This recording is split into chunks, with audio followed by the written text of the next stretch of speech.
Grumpy by Roger Hargreaves. It was a lovely summer evening. Mr. Grumpy was at home, Crosspatch Cottage. He sat down in an armchair and picked up a book. And then, do you know what he did? He tore all the pages out of it, every one.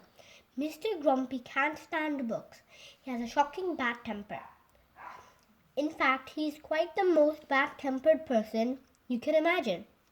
Grumpy by name and even more grumpy by nature. The following morning he was out in his garden pulling up flowers. He couldn't stand pretty flowers growing in his garden when out of the corner of his eye he saw a figure. It was Mr. Happy. "Good morning," said Mr. Happy. "Good," said Mr. Grumpy. "What's good about it?"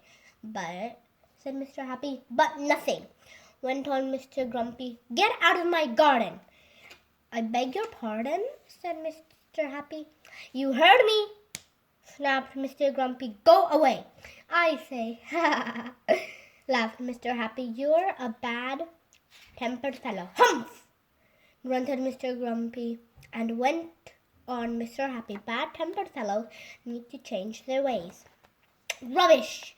retorted Mr. Grumpy, and went into his cottage deliberately, stepping on Mr. Happy's foot as he passed him. "Ouch!"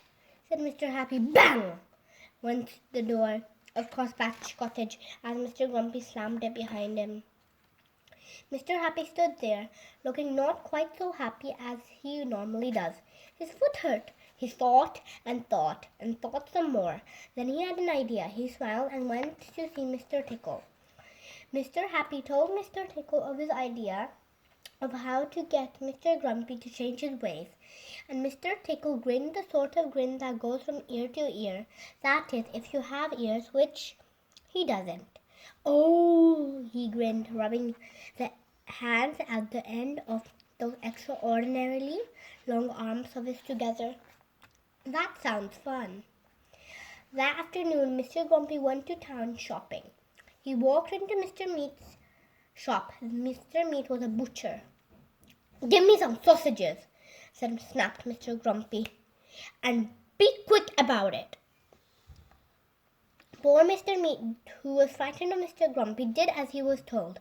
But as he was doing as he was told, something appeared through his shop doorway. Do you know what it was? It was an extraordinarily long arm belonging to, well, you can guess who it belonged to, can't you? The extraordinary long arm of Mr. Tickles came in through the shop and across the door and up to Mr. Grumpy and tickled him. "Oh!" squeaked Mr. Grumpy in alarm, dropping his sausages and looking round to see what had happened. But could he see anything? He could not. "Humph!" grunted Mr. Grumpy and picked up his sausages and went next door to the cake shop. Crash! went the door of the shop.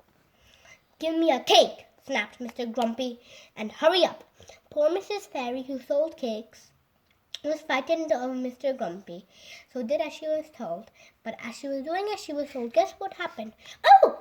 squeaked Mr. Grumpy, dropping his cake and his sausages. He just could not understand what was happening. And the same thing happened at Mr. Daly's, the newspaper shop, and Mr. Humbug's, the sweet shop, and at Mr. Bottle's dairy, and at Mr. Packet's, the grocer's. It went on all afternoon.